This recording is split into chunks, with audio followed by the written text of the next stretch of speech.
To have a business where the only things we externally go for is glass and tyres was incredible. We're not beholden to suppliers, we make everything ourselves. Your market share is quite phenomenal with the growth of it. So as of the end of July, we've done 22,500 vehicles this year, which gives us just under 2% market shares, I think within 2 years compared to the nearest competitor, which is Tesla, within 7. Quite astonishing.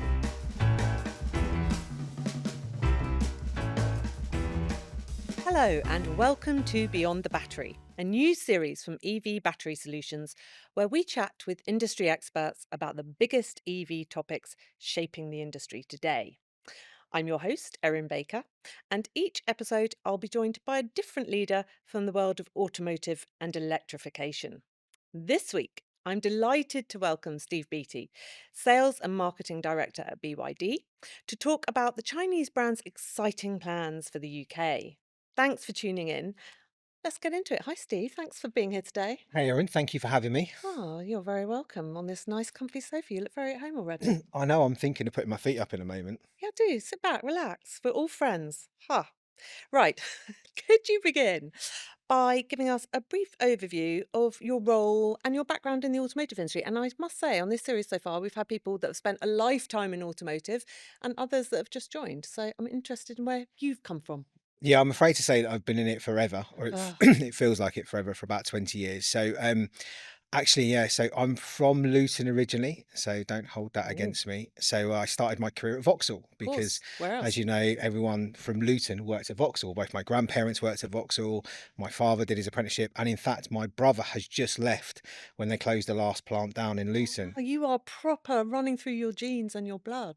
Absolutely. So I was at Vauxhall for 13 years in various different roles, and then I left the family business to go to Volvo. So I was there for 6 years. So as you can imagine, I was a black sheep of the family for a little bit Mm. of the time until then. And then I really wanted to do Chinese startup. Because I was a little bit of a voyeur, and I was looking at some of my friends at Volvo that went over to start Polestar and how exciting it was, and how they were building this whole new brand. So I was sort of something I wanted to do from the beginning, and I moved across to Neo. And I'm afraid it didn't start in the UK. It might be coming soon, I'm not sure, but it certainly didn't start That for is a those. perennial question with Neo. When's it coming? I Yeah. mean, the battery swap tech was a great idea, and, Yeah. and and I think I did that. So I remember going to Sweden, and I was drove from one end of the country to the other, and literally just stopped for 5 minutes while the car reversed itself and did it. So the swap technology, I think, is a great idea. I just think putting lots of big swap stations and storing lots of batteries is a bit of a challenge commercially. So I was there for a while, and then I went back to Vauxhall a little bit, and now I'm here at BYD. My goodness. And what is your role at BYD? Explain to us a bit about it. Yeah, sorry, I was too interested in telling you all about me, wasn't I? That's Like all a job right. interview. Oh, Yeah, so blimey. Sound so like a I'm journalist. absolutely. So I'm sales and marketing director. So I joined BYD in November 2024. As I like to tell everybody, just as soon as the volume took off, I like to put a picture of where the sales are going up there and myself as a picture. But actually, it's the CLU DMI that really did it, and the Okay. team that built the dealer network actually really helped there. So yeah, so I'm responsible for everything from a sales perspective, including the network and now marketing as well. Do you think I feel this is not one of the questions that's going to be thrown at you, but here it comes anyway. Sales and marketing. I see more and more in automotive now, people having joint responsibility for both those Yeah, sectors. it's I think from the way we've built the business, I think we see them very interlinked. I think everything for me to be able to sell lots more cars is I need a great marketing department that are delivering that brand awareness. Now, I think as we grow as a business, I do believe that they'll probably become uh, I guess more further away. Maybe not further away, sorry, but more.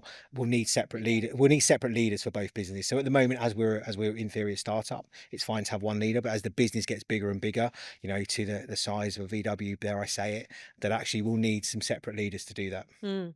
The term startup is fascinating in automotive, isn't it? Because the pace of everything at the moment is so rapid. The growth of everything is so rapid, especially BYD and maybe Amoda. But startup within about a week, you felt like an established brand in the UK. Yeah, I guess I wasn't there for that, so I've got the team to thank for me that put all of that in progress. But I think so. We joined in 2023, so April 2023 was when BYD started selling cars. So just over 2 and a bit years ago from today. But actually, we've been in the UK a long time before that. So we've probably taken you to work at one stage, Erin. We've got 2,500 buses running around London. Right. We've got nearly 80% market share of the electric bus in the UK. So actually, we're already established from a commercial vehicles in the UK. So I think that helped us get a foothold in. And then and Bono, who was running the commercial vehicles, my MD, Mm. he then took over from the cars and started to build the car network. And we started in April 2023 with one car and four dealers. Oh, that's mad, isn't it? What are numbers looking like today? Well, it depends if you're Stella, our VP, and what I have to report to Stella, but who's very, very driven. But actually, as of today, so as of the end of July, we've done 22,500 vehicles this year, which gives us just under 2% market share. So year to date, 1.91% market share. The last 4 months on the trot have been above 2% market share. And actually, something that I'm particularly proud of was that. So I joined in November, and I was lucky enough to go to China in January. And as I say, be inducted into BYD. I think going out to China and understanding the factory, the museum, where the businesses come from, all of the product, all of the dealer network really sort of helped me visualize what we needed to do in the UK. And I made a promise to the chairman that we would deliver more vehicles in Q1 of 2025 than we did in the whole of 2024. And we did. That. Well, Hmm. we did. The dealer network did. We did 9,500 vehicles compared to only just 8,800 in the whole of last year. Your market share is quite phenomenal. The growth of it. I was looking at a chart the other day that showed how long it took some very popular today established brands in the UK, how long it took them in the UK market to get to 2%, and it was a lot longer than it's taken you.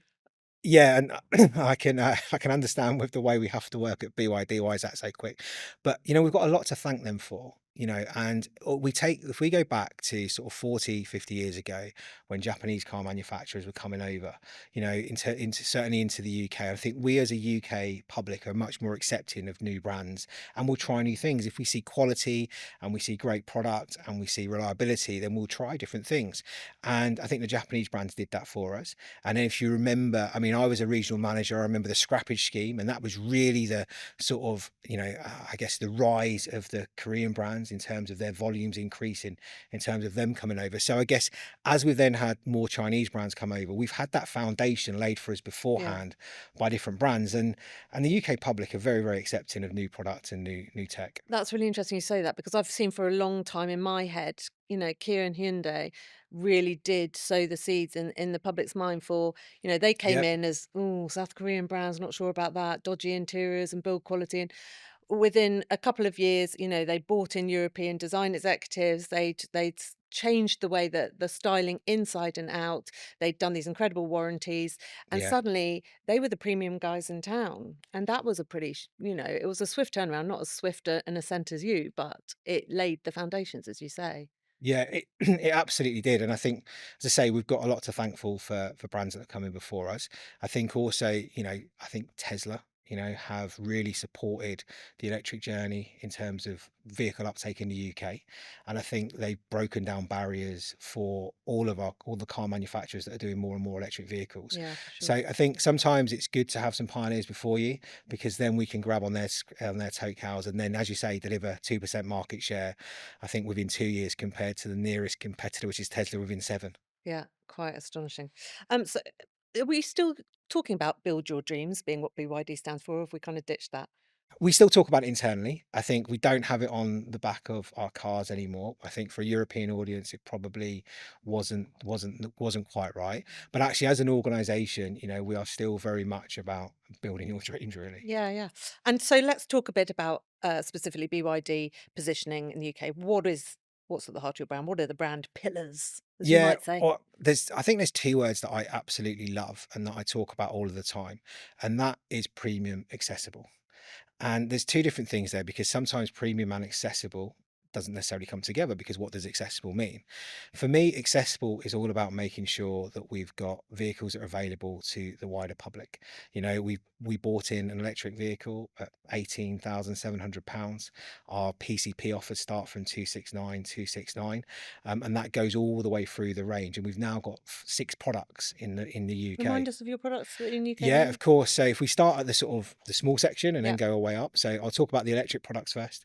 So you've got Dolphin Surf, which is a small city car. Yeah, drove that the other day. Very nice too. Fantastic, which is an electric vehicle. We then go into Dolphin, which was one of our first cars, which is it's I would suggest it's somewhere between, it's like a really really big small car, and like a sort of in between. I'm Vauxhall, right? So I'll Mhm. say it's in between a Corsa and an Astra. Mhm. You're never gonna not compare with Vauxhall. I can tell it's so in your DNA. That's it. I have to. So it's in between that sort of size Yeah. in terms of where the Dolphin. Then you go up to our sort of smaller SUV, so our sort of medium-sized SUV, which is the Atto 3. We're just about to launch. So on the 2nd of September, we will launch the Atto 2, which is our sort of smaller size SUV. So I don't want to talk in segments. I don't want to talk in B and No, C, quite but right. actually it's a small SUV, sort of similar to the Kia EV3. And then we've got the larger SUV, which is sort of more, I guess, Kia Niro size in terms of that's where that is.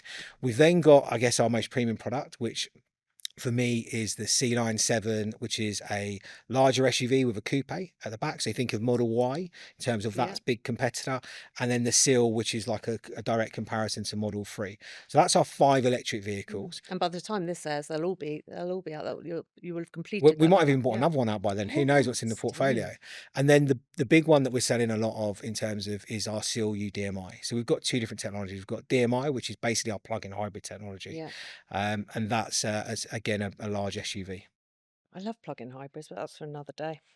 The opinion is so split amongst my colleagues on plug-in hybrids, but I would like to state for the record, I'm in favour. Back to the questions. UK is a highly competitive market. I mean, it's a really unique market, isn't it? It's relatively small, but we buy a lot of cars. We love our cars. We are a nation of car enthusiasts, petrol heads. We are the home to global luxury car brands, Formula One teams, so on, so on. You name it. We're the only ones that drive on the wrong side of the road. We're kind of odd in so many ways, aren't we? But we're a Yeah. huge market. I mean, a really important one. Mention the tariffs word. We might become even more important over the coming years. What have been the biggest challenges and opportunities in bringing BYD not to Europe, but specifically to the UK? I think the biggest challenge is, to start with, was when we're talking to what would have been our dealer network, and we call them our pioneers, where we started with 4 retailers in the beginning, is selling a business case to 4 retailers about a brand that's about to start up, and the investment that they need to do is a challenge. We didn't go direct, we went straight into a wholesale arrangement where we would sell the cars direct to the dealer. So I think that was probably one of the biggest challenges. I think second was residual value management. The thing is, what's really really different about potentially the UK compared to some of certainly China and some of the other markets, is all our offers and all the way that we consume and the way that we take a car is all built on a finance offer, Mm. which is all to do with residual value. It's like 90% of us buy on finance or something close to that Exactly mark, that. isn't it? Yeah. That's exactly right. And so the payment that you pay for the vehicle is driven by how much the vehicle is worth in 3, 4, 5 years time when it's a used car. So I think getting that across, understanding that, and getting the leasing companies and indeed industry bodies to understand what our quality of our vehicles was and what that would look like was a big challenge. I thought it was really interesting as well. Right before you guys came into market, around COVID, there was, well, in fact, early 2020, 2021, there was a whole load of talk from all the big city management consultancy firms and forecasters saying that bricks and mortar retailers were dead, or they'd be dead by, Yeah. 2025. Everyone would go to agency model, it would all be online. Um, Best maybe omni-channel, but not really. And then it didn't work out that way. Consumers still wanted to go in and touch and feel the cars and do the test drives and have that contact with their local retailer. And then you guys came in and really backed up that assertion by going into the network. Yeah, and I think it's really interesting. Obviously, I read a lot of those reports that come out on the latest trend on what's happening in automotive, and I think when you're lucky like us and you live and breathe it, you sort of can take some of them trends with a pinch of salt. You can understand where some of them are coming from, and I do think that we talk about omni-channel. I mean, I haven't heard that word omni-channel probably in about 12, 18 months, which is Yeah, interesting because yeah, it's true. everyone was obsessed with A, buying direct, B, then being omni-channel, and now we're back, as we say, to bricks and mortar. We saw the launch of Kazoo, we saw the launch of Cinch, we saw the launch of all of that online sales in where it was going. I think there's a couple of fundamental differences in the way that we operate in a traditional dealer network. We have a retailer network. We've now got 82 sites. By the time this airs, we'll have probably close to 95, and then by the end of the year, we'll have 125 retailers that will be nationwide. For me, the job is slightly different. I mean, what would I love to do? Really just be a sales exec. I love to just sell cars, just sit in a dealership talking to customers. My poor local retailer, he gets to see me nearly every weekend because I drive past and I pop in for an hour and I'll just go straight away and start talking to a customer and interrupt the sales exec and say, "Hey, tell me about Oh, why you're interested amazing. in I it." So, love it. so I love that part of it. But I think where we are as a brand and where many of our, I guess, our competitors are, is everyone's done so much of the work. And I think there's some really great data that turns around and says that, there's 8 brands that people are interested in buying when they come to it.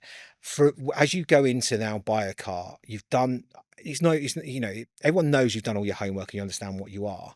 But really it's not about, back in the day where you would, the sales manager, you go into the sales manager's office, you take the car keys away from the person until you'd done the part exchange. It was a hard sell to let them go.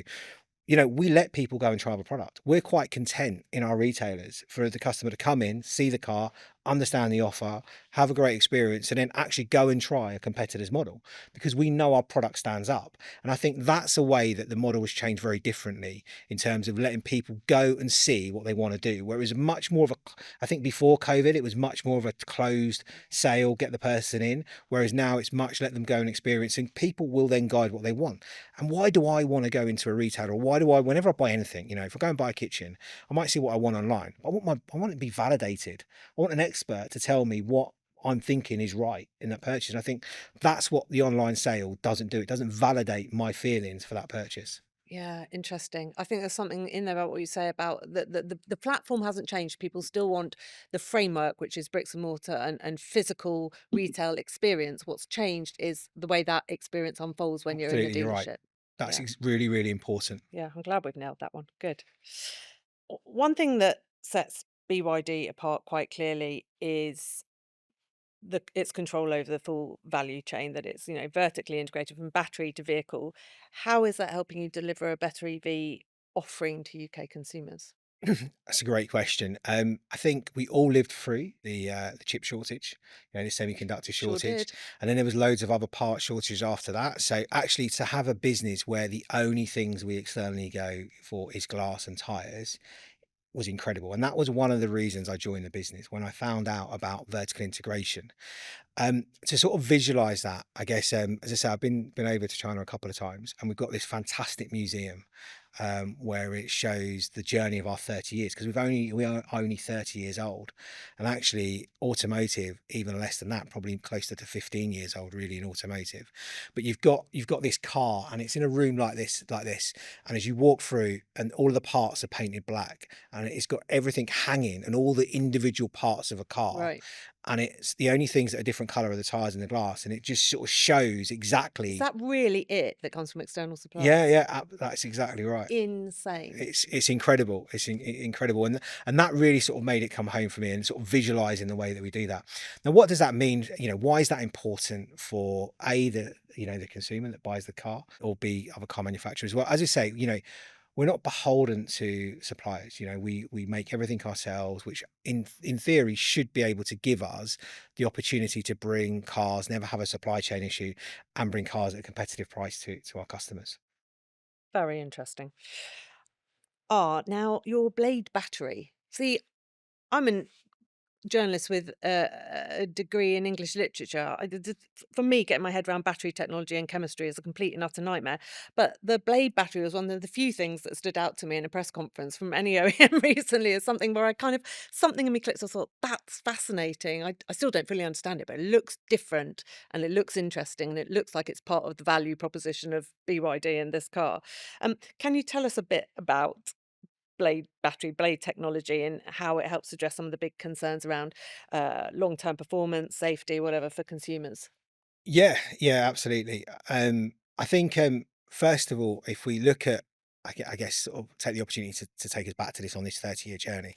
Don't worry, I won't take everyone through every year, but we started as a battery company. So our owner and founder of the business, Chairman Wang, he was a chemical engineer and a chemist, and in specialising in batteries. And he effectively built this way that he could make a battery last longer. And we're talking about AA I was batteries. going to say, we're talking car batteries. We're No, at this no, no, point, we're we're just talking talking about AA batteries. Right, batteries. right. So AA batteries. So then he then set off and went over to various different organisations, presented his product, and then started to take off from there for the business. And what I love as well is in the BYD museum is you've got pictures of like Stella. So Stella now runs the whole of Europe and Americas and is like number two in our organization. And there's pictures of her in a trade fair selling an AA battery. Right. And I absolutely love that, that the chairman and Stella started this business and brought it all the way through, because we are just a family Yeah. business, really, when it comes down to it. And there's this one, and there's this, sorry, I have to keep talking about the batteries, but I love this story. So in the museum, you get to hear clips of what's been gone on, and you can hear this clip of a meeting where our chairman is telling Stella that we're going to try and sell batteries in Europe and that she needs to go and do that. And he said, look, here's £3,000 as a float to go over to Europe, take 3 members of staff, and we'll give you a container full of batteries. And that was how BYD started in Europe. And you just think it's incredible to think that's how businesses start. So this global car company now that did over 4 million cars last year, that we started with Stella coming over just with a caseload of batteries to sell batteries. Sorry, I went No, I away from like your that. It's question. good. Yeah. So blade battery, what are the fundamental difference? Okay, you've got the LFP battery at the moment, and the way I like to think is that in a traditional car, or a traditional car, it's not traditional, it's an EV, but in a traditional EV battery, like a breeze block that you Yeah. build a block with, so you've got maybe 6 of those in your batteries, but actually ours are like a blade. So whereas you've got like a big breeze block there, ours are like that. So which means it's denser, so you can fill more and more batteries into that area. um, so that's really how the blade technology is made up. And there's a couple of things that are really, really important from it. A, it's denser, which means that it should last longer, which is really important from a battery health perspective. It's also, if anyone wants to Google BYD nail penetration test, you'll see, and we've got this again at our head Oh, yes, I office. spoke about this. Yeah. What it is you've got a traditional battery and you've got our blade battery, and you put a nail through it, and then you see what happens to that reaction of when a nail goes through a traditional battery and what happens when it goes through a blade battery. As I say, Because this is something, because in order to show what might happen when you're out the road and you. exactly. And because the density of our batteries, that it's fine, it goes straight through. And because of the other batteries, there is a small explosion. But as I say, that's just Google it, watch it, and see what that is.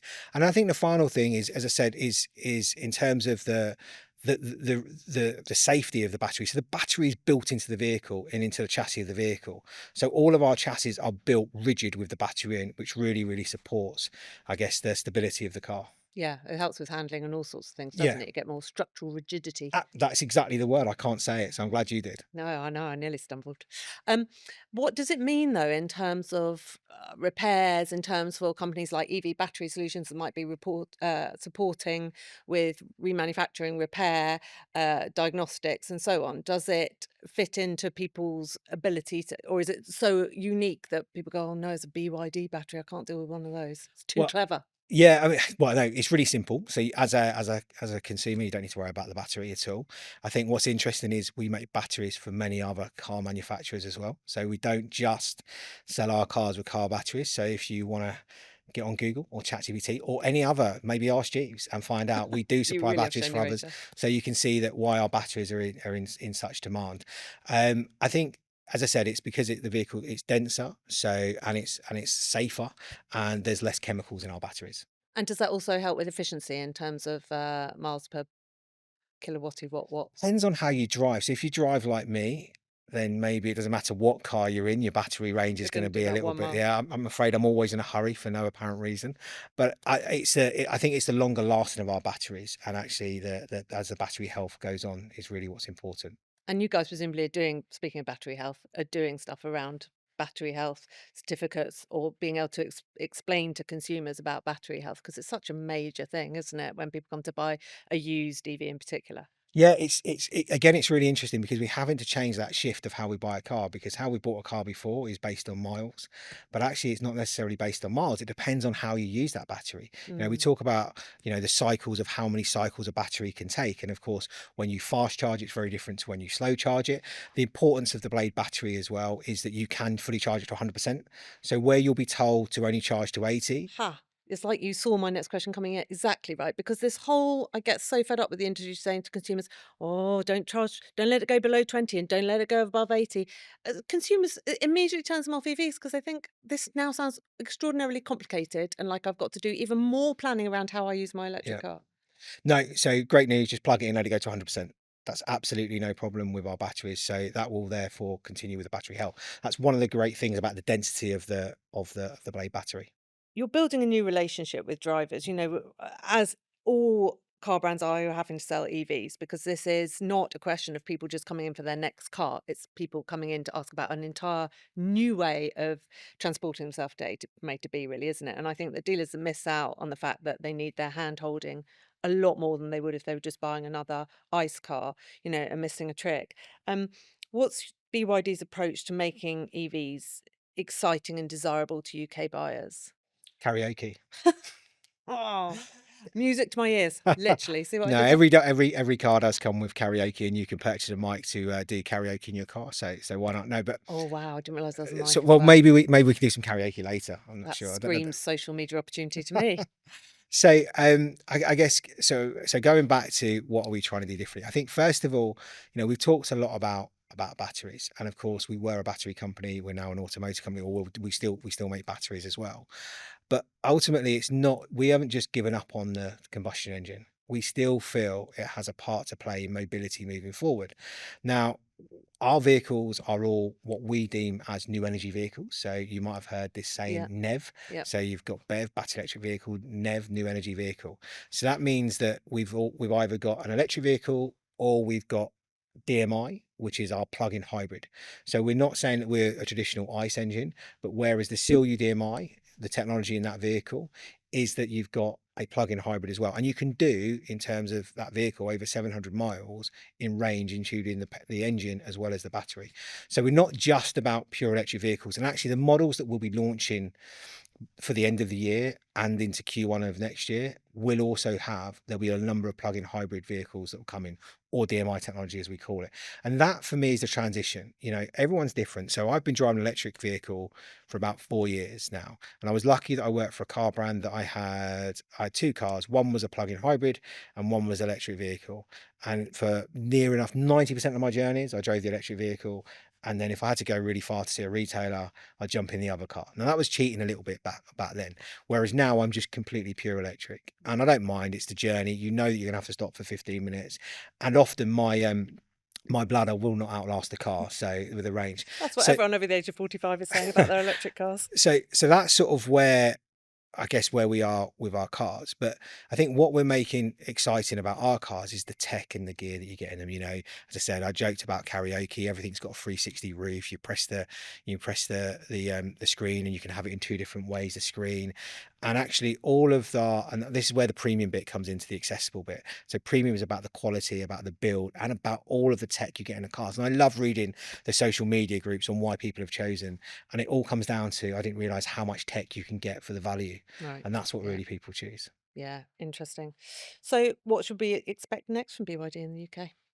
Come on, Steve, give us all the exclusives. So in terms of launches, so we're just about to launch. Well, this has gone out. We've launched Atto 2, which is our small SUV. Exciting news on that vehicle as well. That's just coming in two battery ranges. However, in March there'll be the plug-in hybrid version of that. So that will be a big way of getting people into an electric vehicle before they're ready to go full electric. So that comes in, and that's a small SUV. It's a huge segment in the Yeah, UK.